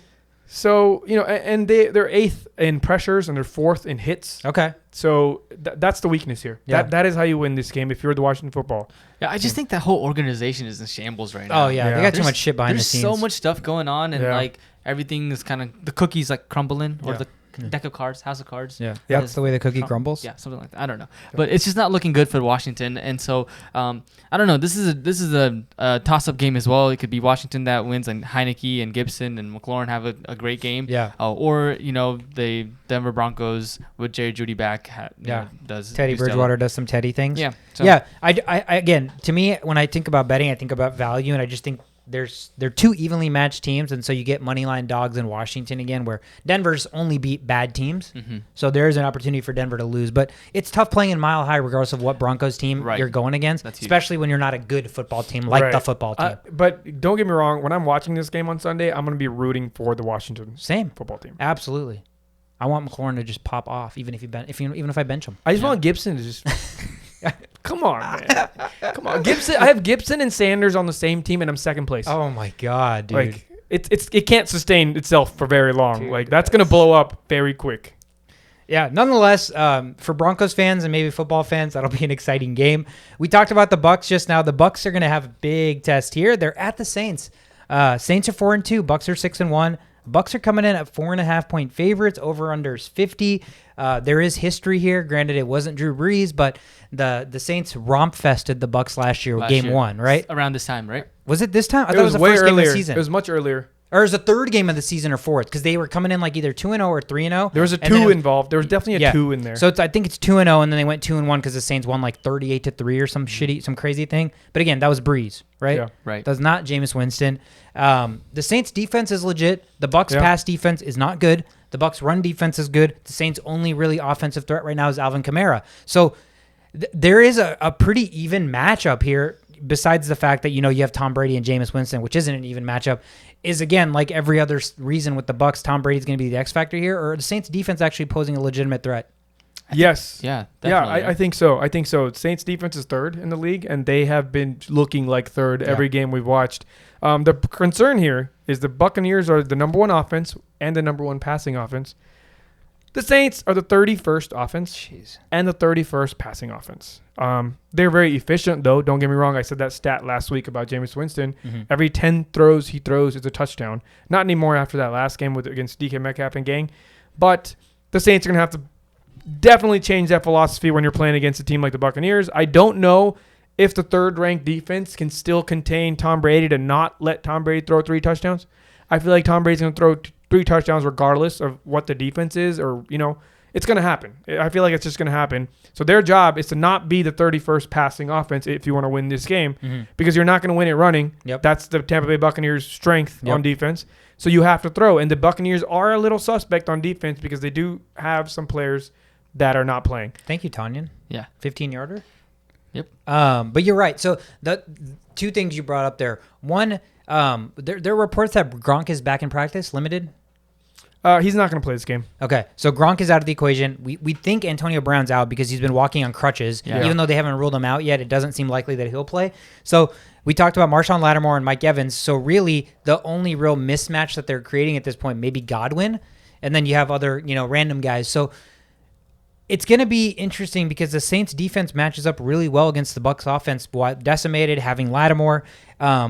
And Kamara gets a ton of throws, right? So, yes, their run defense is great, but if they're starting to line up Kamara and use him the way they used him last week, that could end up being a deciding factor. But at the end of the day, to me, football becomes a game of the quarterbacks, and you just have too big of a disparity in a guy like Brady, who you trust every play, every possession, every time he touches the ball, versus Jameis Winston, who's as erratic as like Russian roulette. Yeah.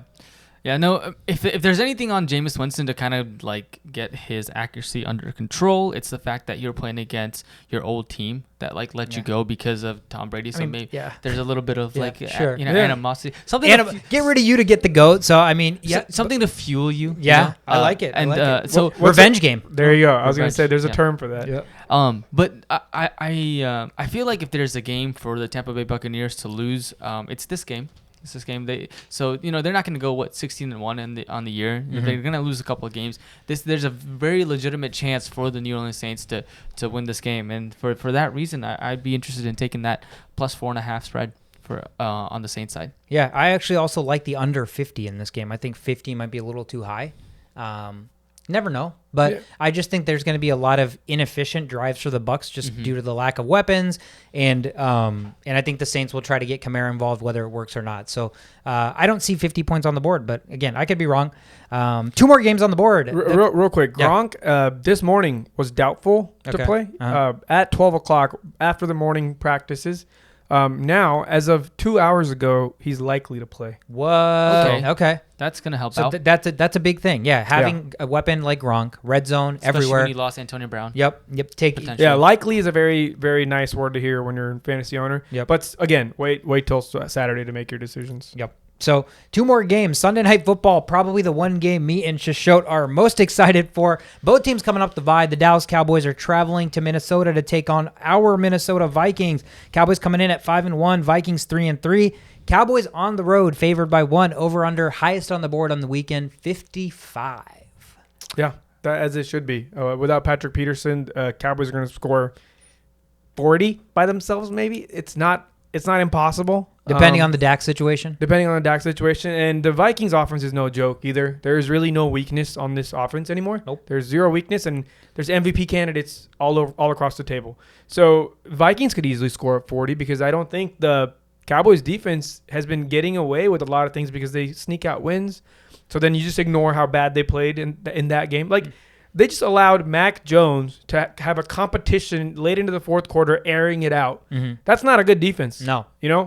That's a very worrisome defense. And they get takeaways, but they do. Exactly. They do get takeaways. They mask their defense's inabilities by getting opportune takeaways. Yes, not just takeaway sacks and everything, but you know what team doesn't give away takeaways? It's the Minnesota Vikings. So something's got to give here. And I just don't see a Dak-led team to not score a lot of points. Yep. So this is going to be a shootout. This over is, in my eyes, that's an easy choice. The trends of recent play. The Vikings defense has recently started to rise up. They've started to play better. They're third in efficient EPA, so efficiency per play, and they're first in third down defense. That's huge. Right, but remember, that's when we started figuring stuff out with Patrick Peterson. Right? All of a sudden, all that figuring out just went out the window. And now you have to refigure out which side of the field, who plays, and now you got Dantzler in the field, who we didn't even trust to start, and now all of a sudden he's our number 1 cornerback. So it's it's not the same team it was last week or the week before, but we did have a bye week to figure some stuff out. That always helps, but so did the Cowboys, and that gave Dak some extra time to heal that calf injury, which is significant enough, like we mentioned earlier in the show. What do you think? What do you guys think So for the Cowboys, right, one of the things that allows them to be successful is they can make adjustments because they have so many options. Right. They don't have to just run the ball. They don't have to just give it to the receivers. They also have the tight end in their 12 formation. So whenever Gallup got hurt, instead of being in the 11 formation, they were in the 12 with the 2 tight end look. And they actually, that's a very predictable look because they run the ball 65% of the time if they're in that tight end 12 man form. But even then, they're also very efficient when they do pass the ball. So even if you're thinking the run comes in, they pass the ball to Schultz, and so or CeeDee Lamb. So they've got all these options. They're able to adjust. So I gotta like my chances if I'm a Cowboys. If Dak Prescott plays, if Dak Prescott doesn't play, everything's out, and you gotta.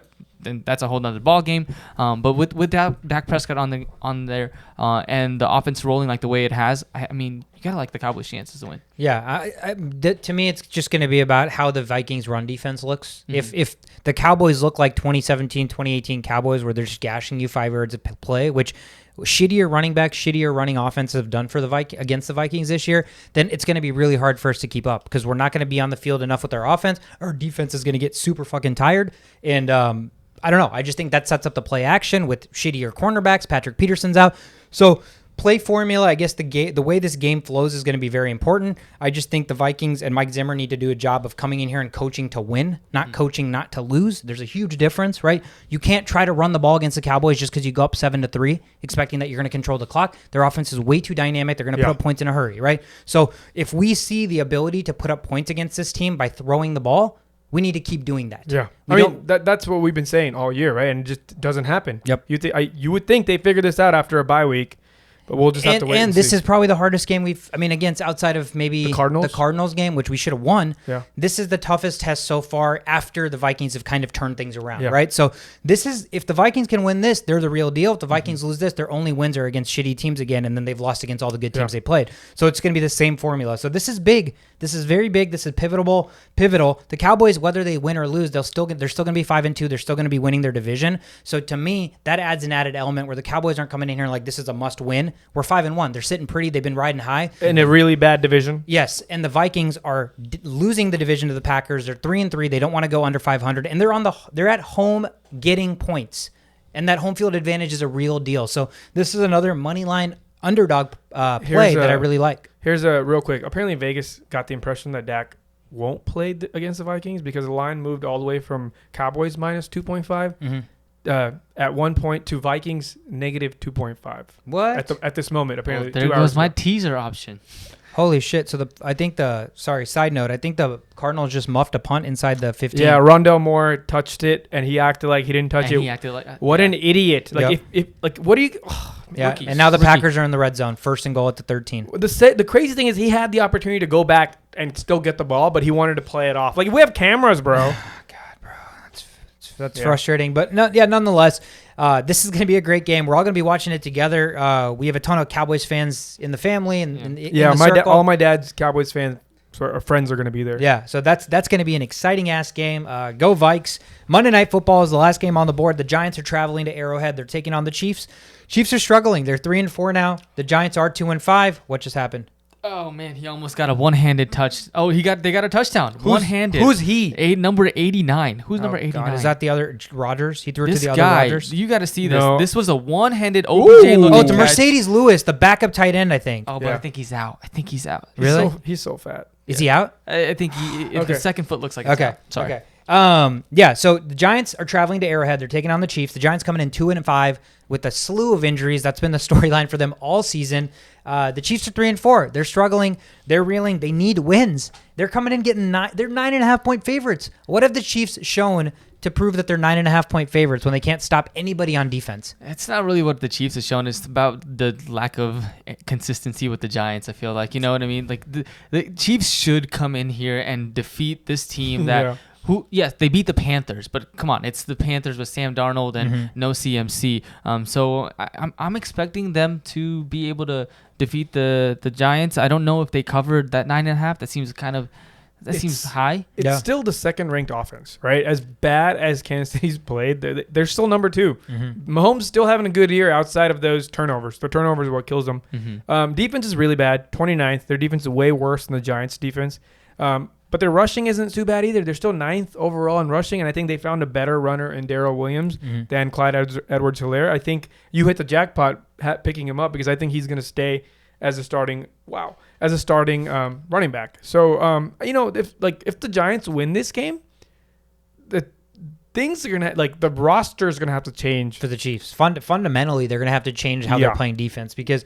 Yeah, the Giants are in shambles. They literally can't keep anybody healthy on the field. So if you're getting Danny Dimes and a decimated weapon core to beat you, that's definitely a problem. So I expect the Chiefs to come in here and win this game. I expect the Chiefs to have Mahomes to be having a great game. Tyreek Hill should have a great game. Kelsey, Williams. There should be no way the Giants' defense is really stopping the Chiefs' offense. Right, but the Chiefs' offense is also not going to stop the Giants' offense either. As bad as they are. The Danny Dimes is a reliable quarterback. He's a serviceable. He's underrated. He's serviceable is the word. Yeah. But yeah, he can move with his legs. Those are the intangibles you need to beat teams like the Chiefs because if it's 3rd and 2, quarterbacks that can't move outside the pocket, you're screwed. But Danny Dimes can get that first down. He's willing to catch the ball if he has to get first downs.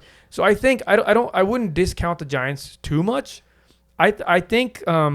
It'll be closer than we think. Yeah. The reason that the Giants won last week was their defensive line, and one of the things is the poor offensive line performance by the Chiefs allowing all the sacks and forcing all the turnovers, creating turnovers by making Mahomes have to run around. Exactly. So there's that going for the Giants to make this a competitive game. Yeah. If you're I guess fantasy, is there a chance you're streaming Daniel Jones this week? The Chiefs defense is bad. Yeah.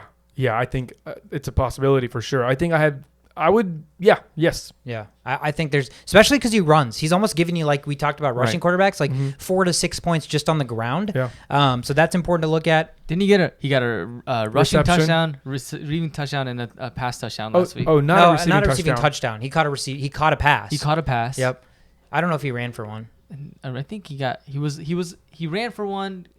He threw for one, and then he caught a pass. Okay. Yeah, so he can do it all. There's nothing Danny Dimes can't do, clearly. But 9.5 points. The Chiefs need a victory. There's not going to be a spot where they can get one. We actually went through the Chiefs' schedule recently, right? And there's a lot of really, really tough matchups. So this is a game the Chiefs need to come in and just dominate, win, get back on track, get the momentum back. I expect a lot of the Chiefs guys to have big games. Yeah, they have to. Yep. They basically have to. And that's Monday night. That wraps up the Week 8 preview. We apologize for going a little bit long there. Let's end the show on the last thing on the board, our Survivor picks. So we are in Week 8 of Survivor picking. Shashowt, you are 6-1. Showbit, you're 5-2. I am sitting here at 7-0. Last week, Shashowt went first, and you took the Cardinals.